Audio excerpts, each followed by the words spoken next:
But what you saying, Jimmy? Me saying a hot minute, you know. We're going to say that it's been a hot minute for real. You want to know something? My mother told me that I can't come out my house because of COVID-19.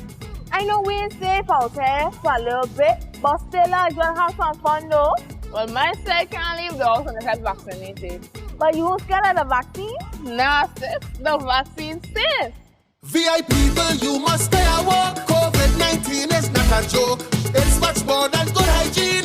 Give your children the vaccine. Education is the golden rule. Children need in-person school. They miss music, dancing and sports. Vaccination is better, not worse. I want the COVID vaccine. Give me the COVID vaccine. It's safe, mommy. The vaccine safe, safe, safe. I want to see my friends and family. Playing with them makes me happy. It's safe, mommy. The vaccine safe, safe, safe. Children can become infected, get sick, and spread COVID-19 to others. Widespread vaccination is a critical tool to help stop the pandemic. People who are fully vaccinated can resume activities that they did prior to the pandemic. The MCH division encourages you to get your children ages 12 years and older vaccinated. I want the COVID vaccine. Give me the COVID vaccine. It's safe, mommy. The vaccine safe, safe, safe. Brought to you by the Virgin Islands Department of Health MCH program.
Good day, Virgin Islanders, at home and abroad, and welcome to the Government House Weekly Press Briefing and COVID-19 update for the week of January 10, 2022.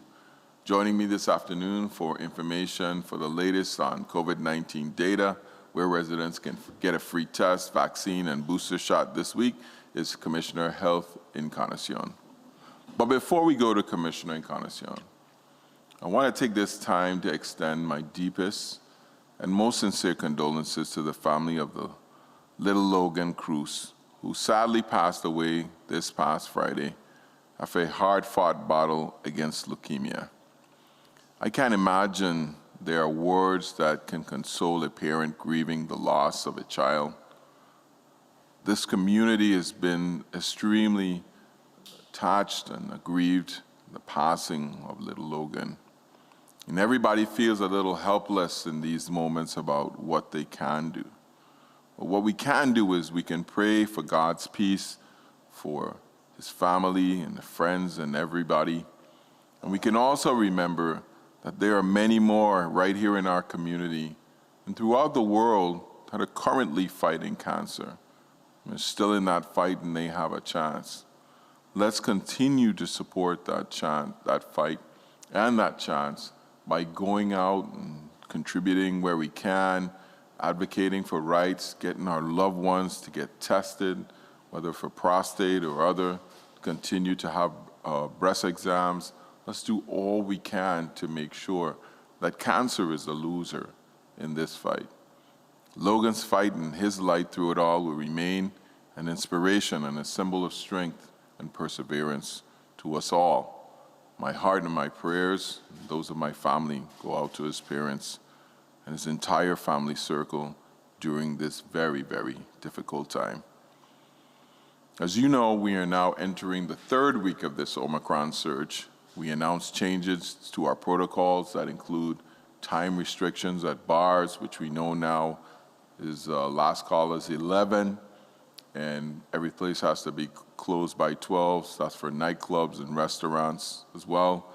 we implemented a 72-hour testing requirement for all travelers into the territory, whether vaccinated or not. And I know, my apologies to some of you who reached out to me on Facebook Messenger. All of your messages didn't get through. I was looking into the side where it's for people who are not friends. And there were a number of you trying to get back to the island. I just saw those this morning. But for those of you who got into my messenger, I hope you made it back safely. This 72-hour operation that we implemented, I know it was very strenuous for a lot of people, and our apologies. But we're just trying to keep the majority of people safe. So it's still 72 hours to get into the territory, whether you're vaccinated or not in the territory. And I know some of you also are inconvenienced by the scale back of our government office hours.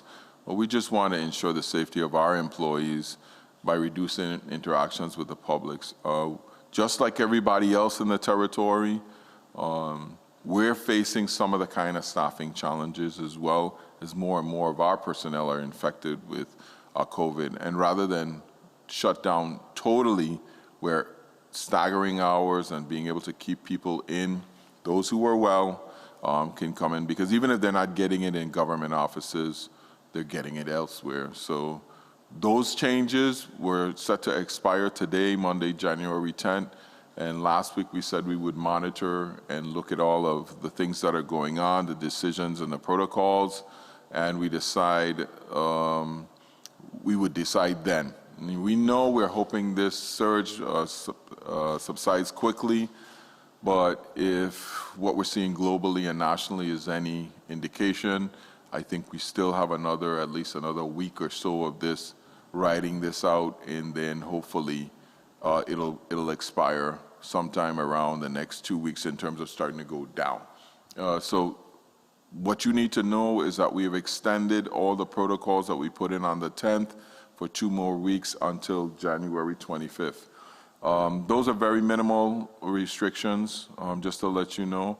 We also were expecting to see schools open up physically today. We decided not to have that, to actually have students return to school, but virtually until the 24th for instruction, where we'll try to do it physically. That also we'll be watching within the next 2 weeks. But I just want to take this opportunity to welcome back our students, teachers, faculty, and everybody else, and all the other school-based personnel.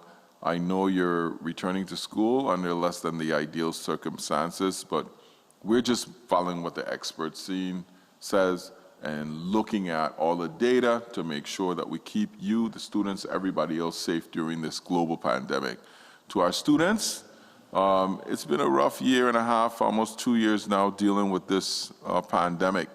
But you're hanging in there. I mean, I often think about all those kids who graduated last year and the year before that didn't get to get their senior year. I knew how excited I was about it. But, I think that we're finally seeing the end of the tunnel on this COVID thing. So I thank you for your patience and your diligence, and encourage you to hang in there and get vaccinated, of course. And to our teachers and our school-based personnel, I just want to thank you as well for continuing to support our students. Both the Lieutenant Governor and I often think about our teachers and our administrative staff, and we are very grateful, the Brian Roach administration, as well as the entire Virgin Islands community, for your support. And, don't worry, I've been getting a lot of calls from the AFT union. We got your contract. We're going to get that signed up and going to get you guys paid, all right? So just have a little patience with us. There's 2 million things going on at one time in the Virgin Islands. So this week we were expecting to be doing the State of the Territory tonight.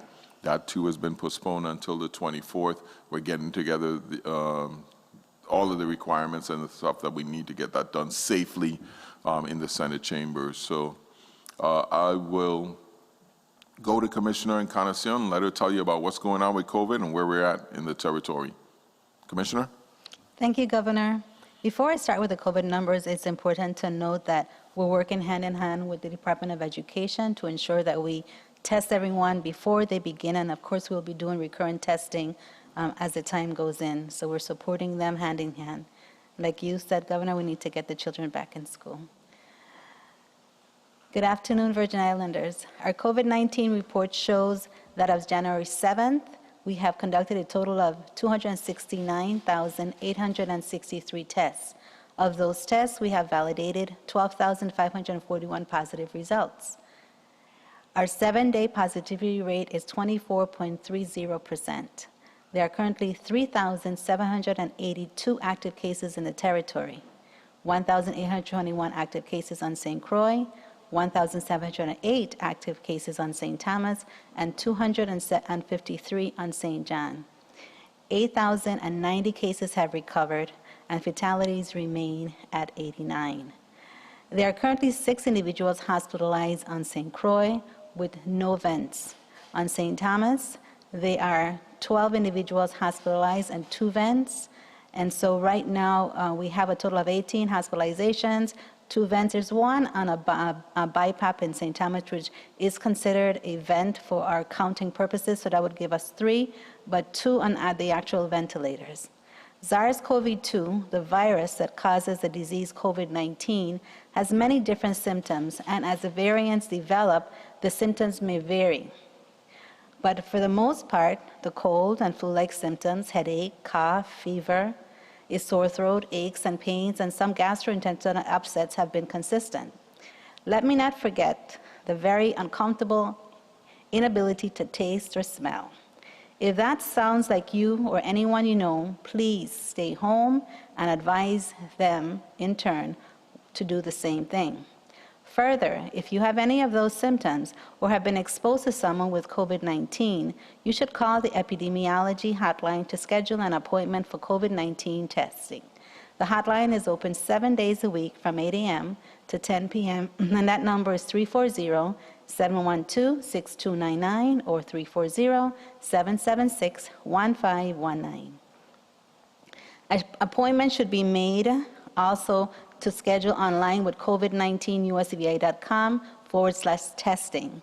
The COVID-19 website also has a listing of other providers throughout the territory that offer COVID-19 testing. Individuals who test positive for COVID-19, whether exhibiting symptoms or not exhibiting symptoms, are to isolate for 10 days. Individuals who test positive for COVID-19 should not leave isolation to retest. Anyone without waiting for results from the Department of Health's drive-through testing site should remain at home and not return to the testing site for any reason. Remember, you expose others as you come out. Individuals who have been identified as close contacts of someone who tested positive for COVID-19 should not go to work, events, grocery store, or anywhere in public, including airplanes. If someone is sick or have been identified as a close contact of someone diagnosed with COVID-19, they should remain in quarantine for at least 5 days while they wait for the test results. If they test positive for COVID-19, they are to isolate as instructed by the Department of Health. A fully vaccinated individual is exposed to someone confirmed to have COVID-19, they may return to work after quarantining for 5 days and get tested if symptoms develop. If symptoms do not develop, they should return to their normal activities and continue to wear a mask over their nose and under their mouths. If an individual who is not fully vaccinated has been exposed to someone confirmed to have COVID-19, they are instructed to quarantine for 10 days and test on day 7 of exposure. I'll have Janessa, our PIO, put this up also because I know that sometimes it's a little confusing and there are some concerns and questions. That's why we repeat it, but it'll be on the website and also will be on our Facebook page if you have any questions. Drive-through testing on St. Croix at the Charles Howard Complex and in St. Thomas at the Schneider Region Medical Center will continue with pre-scheduled testing appointments, which is required, from 9:30 a.m. to 12 p.m. And pop-up testing, no appointments required, from 1:30 to 3:30 p.m. Monday to Friday. On St. John, pop-up testing is on Tuesdays, Wednesdays, and Fridays from 12 to 3 p.m. at the VI Port Authority gravel lot. Pre-registration is strongly encouraged and reduces your wait time, even for the pop-up testing, and allows us to serve more of our community members. You can visit www.covid19.usvi.care/testing for more information and to sign up. Here are the pop-up testing sites and times. St. Croix, Monday to Friday, from 1:30 p.m. to 3:30 p.m. at the Charles Howard Building. St. Thomas, Monday to Friday, from 1:30 p.m. to 3:30 p.m. at the SRMC drive-through location. St. John, Tuesday, Wednesday, and Friday, from 12 to 3 p.m. VIPA gravel lot, as said before. Some more reminders. If you find out that you have been exposed to someone who is positive for COVID-19, do not run out to get a test right away. You may not develop symptoms or test positive with symptoms until 2 to 5 days following your initial exposure. Follow guidance as spoken before. Are you a close contact? If the answer is yes, stay home and wait 2 to 5 days to get tested unless you develop symptoms earlier. Only then should you get tested prior to that 2 to 5 days. To get tested unless you develop symptoms, like I said, this is critical for several reasons. It may help you to reduce your level of anxiety, protect our very essential and special Department of Health manpower, and help us to prevent from exhausting our tests and supplies. Plus, it saves you time from coming back to be tested if you're tested the first time negative and then develop symptoms. It is important to know that contact tracing will not occur in all positive cases. If you test positive, the Department of Health EPI team will only contact you for tracing if you are or were hospitalized or considered extremely high risk. To request a return to work, and a lot of people are asking for these letters, please submit a request to result@doh.vi.gov. I'll repeat that, results@doh.vi.gov. Things to do at home if you test positive and are not in need of emergency management. Remember, the first thing is that if you've been exposed or if you feel sick in any way right now, stay home, get tested within the appropriate period of time. If you are not requiring oxygen, if you're not having shortness of breath, or for some reason feel as though you're getting to the stage where it's imminent that you go to emergency room, please don't go to emergency room. If you're sick, of course, go to the emergency room. It's important. But if it's just to get a test, it holds up a seat that someone else that might really mean or need to be in the emergency room. So we're asking you not to go there right away. Take over-the-counter medications for cold and flu-like symptoms to include Tylenol, Motrin, and cough suppressants. Note though, please do not go to the pharmacy. Call a friend or a family to do so for you. Prevent dehydration by eating and drinking even if you don't have an appetite. Island home remedies, honey, lime, ginger, and bush tea. Call your doctor for possibilities of inhalers or antiviral to help you combat your symptoms. Over-the-counter vitamins to include zinc and vitamin C and D are also recommended. I am encouraging you as a community to use your best judgment. We all need that right now. Limit your exposure. Wear your mask properly and gently remind others to do so. Do not run out for testing unless you develop symptoms. Clean the environment that's around you. Wash your hands, hand sanitize. If you are positive, stay at home, even if a contact tracer does not call you. Remember, we're only calling those that are immunocompromised, that for some reason have been hospitalized and need that special care. We are relying on you to do the right thing to limit the spread. We could not support you without the support of our clinical labs and public and private healthcare providers. Thank you, and be safe, everyone. Thanks, Governor. Thank you, Commissioner. You know, the biggest thing I heard from you when you said that is like, if you're sick, do not go to the pharmacy. Call somebody to help you to get assistance there. Please, we just need to control the spread as much as possible. When you traverse the territory, as I do on the weekends and stuff, sometimes it's hard to believe that we're in the midst of a global pandemic, But like I mentioned before, this surge is real here in the Virgin Islands. And, you know, we had a discussion this weekend about Omicron versus Delta, and people telling me they're not as safe because they feel that Omicron isn't as deadly as the Delta. But you never know what you're going to get. You might be the unlucky one to get the Delta. So, and the Omicron is very much affecting people with a compromised immune system. So don't feel safe out there at all because you think it's just a little cough or a little flu. You never know how it's going to affect you. But as I said, we continue to look for the extension of the state of emergency that helps us to secure all of the different things that we have in place to keep you safe.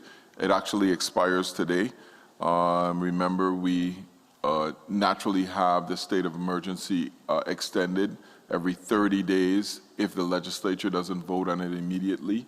We often ask for 90 days because it's cumbersome to go to the legislature every 30 days. But the Senate President and I had the discussion and we sent it up. It lapsed into existence. So by law, if the Senate doesn't act within 5 days of where we send it, it extends it for 30 days. So our state of the emergency is extended until February 9th.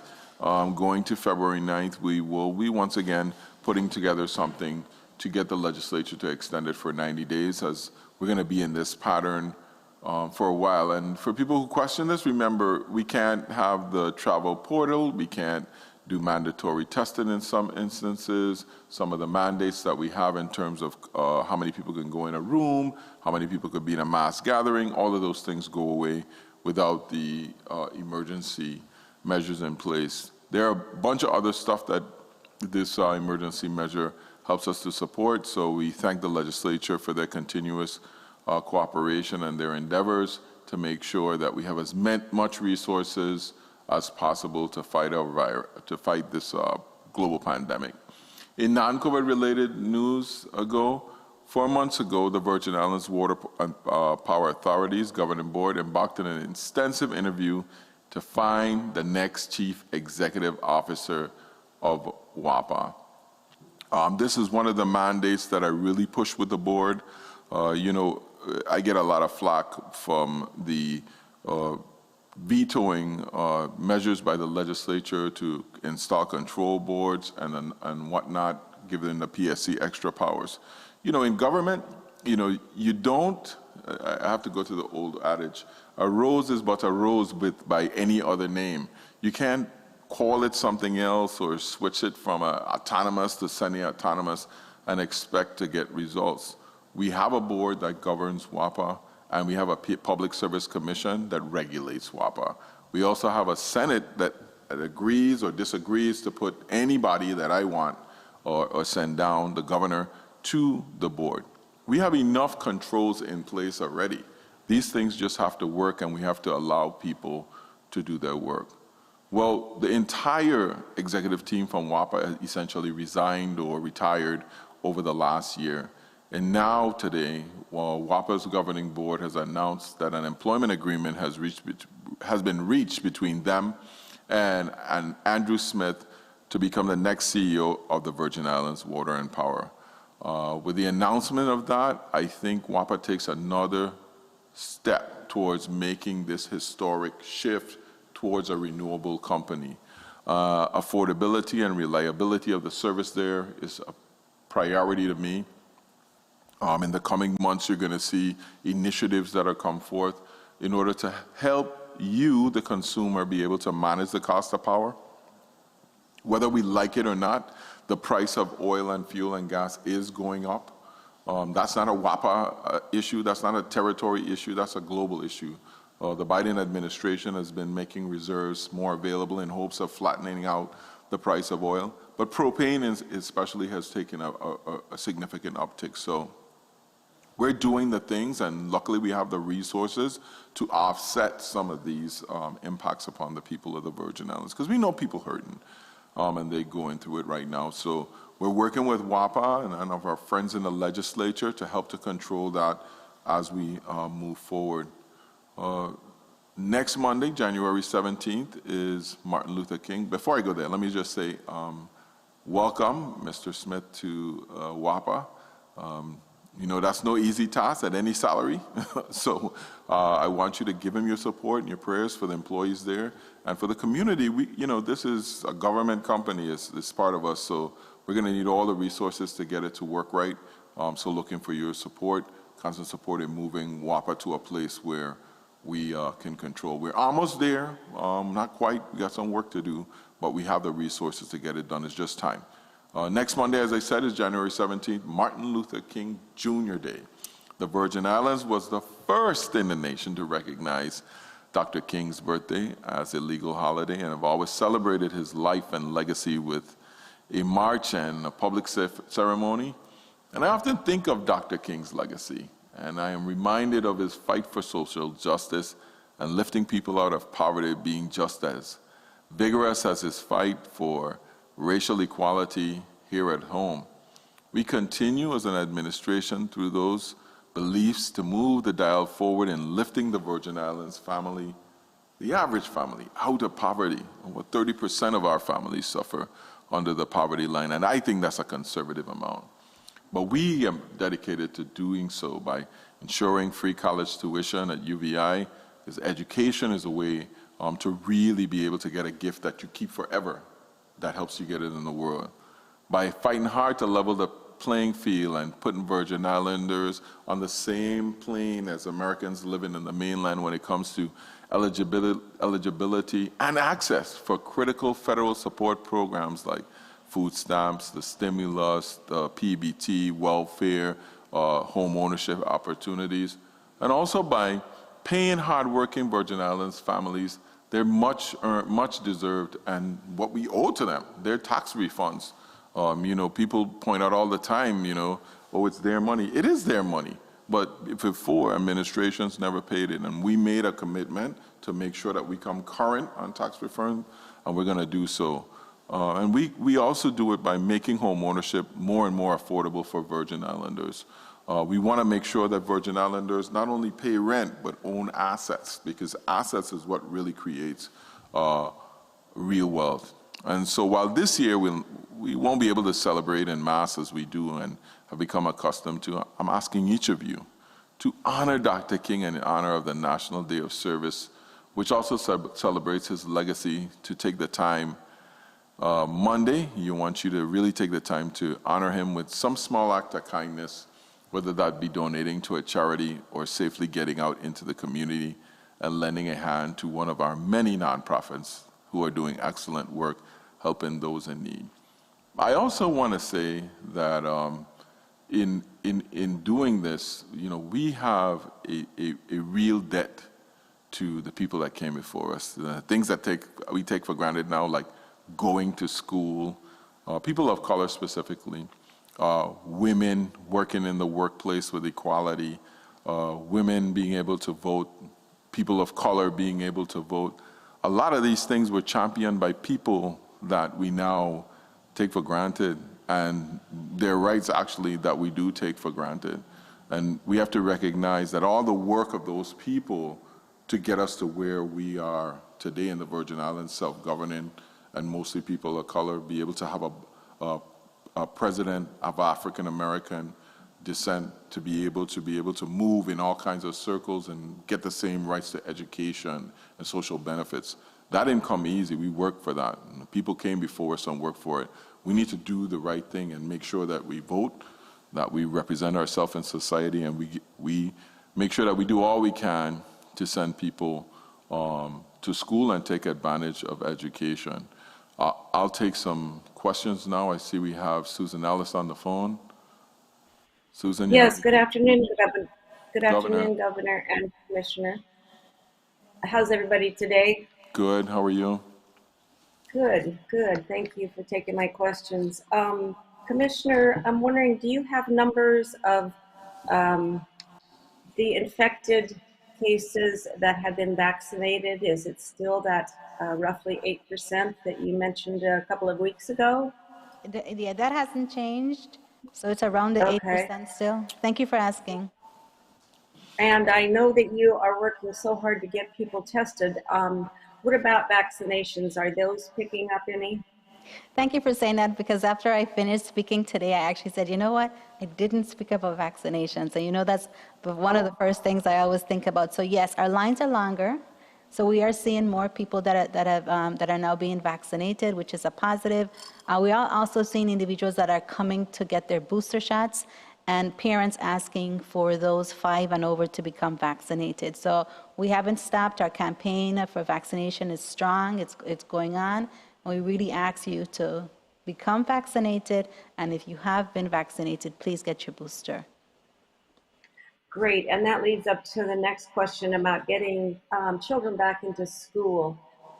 Is the health department have any plans on setting up testing sites for children or parents before they get back to school live? And how can you be sure that when they do go back to school that we're not just exposing a whole bunch of children to a whole bunch of COVID cases? Well, with the way the Omicron is working, you know that there is going to be some exposure. I think we have to just put that on the table and say that's going to happen. However, we're working this week where our private schools are opening. So our epidemiology department, our CDD division, they're working hand in hand with the private schools to be able to test. We're giving them supplies. They are working with other private entities to test prior to going into school. We're also working with the Virginia Department of Education, developing a testing plan. That testing plan is something that's coming out of our epidemiology department, CDD, as well as Department of Education. So in other words, we have to make sure that we are where we're supposed to be and they're where they're supposed to be when the testing takes place. First point of contact we're looking at is the first responders, which of course is the dietary workers, the housekeepers, because we want to make sure, speaking with both the commissioner and assistant commissioner, the goal is to begin the no school, no child left behind in terms of dietary. And so we want to start that as soon as possible. So this week we're working on those individuals to get them tested and back to work. Okay, great. Thank you very much. Thank you, Susan. Ernest, VI Consortium? No questions today?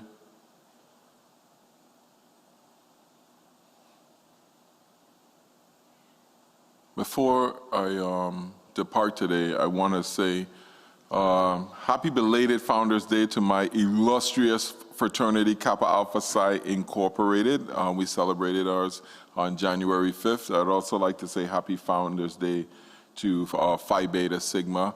So if you know a Sigma, they're celebrating their Founders Day today, and happy birthday to Samuel Sanis, our Christian State Administrator. You know, I woke up this morning and there was a heaviness about me, and I couldn't really figure out what it was. It was like, you know, it was a quiet weekend, uneventful for the most part, but I just felt heavy, and I felt so in the beginning of the year. It was a strange feeling. And I had the pleasure of speaking to several of my friends this morning, people that are close to me. And one of them pointed out to me, they said, you know, at the beginning of the year, we, especially in St. Croix, we really have an opportunity to go out and revel and have fun with our friends and our family and loved ones. We have Crucia Rican breakfast, children's parade, adult parade, the festival, all of this entertainment in the village. You're really able to shake off and get out all of your frustration from the year, especially if you like to play mass like me. And then you get a couple of long holidays where you just be able to rest from that, and then you come back at the beginning of the year refreshed. You know, we didn't get that this year as a community. I didn't think we got that as a nation, that we had done a whole year of work, and it wasn't an easy year, it was a hard year. I mean, we had a lot of wins, but it was a tough year. I mean, dealing with a global pandemic and people still not back to where they're supposed to be. Yeah, we got a lot of money that come in, but money ain't everything. The spirit of the islands and everything is down. And I think the festivals like Carnival and Festival help us to kind of refresh and renew and look at the world differently. And I thought to myself, you know, everybody really needs to give themselves a break. I didn't know you're tired. I'm tired.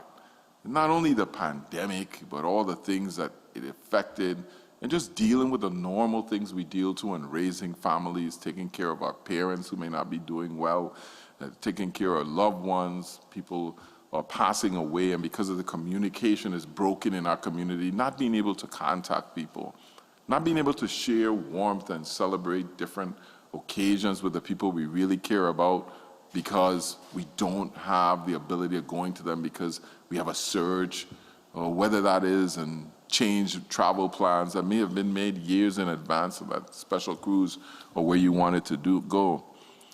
There's a lot of pressure in our community, and it's not easy. It's not easy. I need you to recognize that you're under a lot of pressure, because I see it in your faces when I pass you by and when I say hello. Something just ain't right. Give yourself a break. It's a lot. It's a lot that we're dealing with. But we could get through this, just like we got through everything else. Just take it one day at a time and just do the next thing. The next thing. Don't think about what you got to do in June. There's too much between now and then. Think about what you have to do today and enjoy the day while you do so. You know, this thing is going to be over soon. We've learned to live with it through some trying times last year and year before, but this too shall pass. And recognize that you might need a little bit of help, whether spiritually in your church or mentally by talking to someone close to you, or a little bit more specialized help. You divorce yourself from the stigma of what that means and realize that these are unprecedented times of stress. I want to see you next year around this time. So just take it easy. Give yourself a break. And, know that this government, this governor, our administration, and the 9,000 people that work for the Virgin Islands government are working to keep you safe, your friends and neighbor, every single day. And we got you, no matter what. Stay safe, stay sanitized. Love you.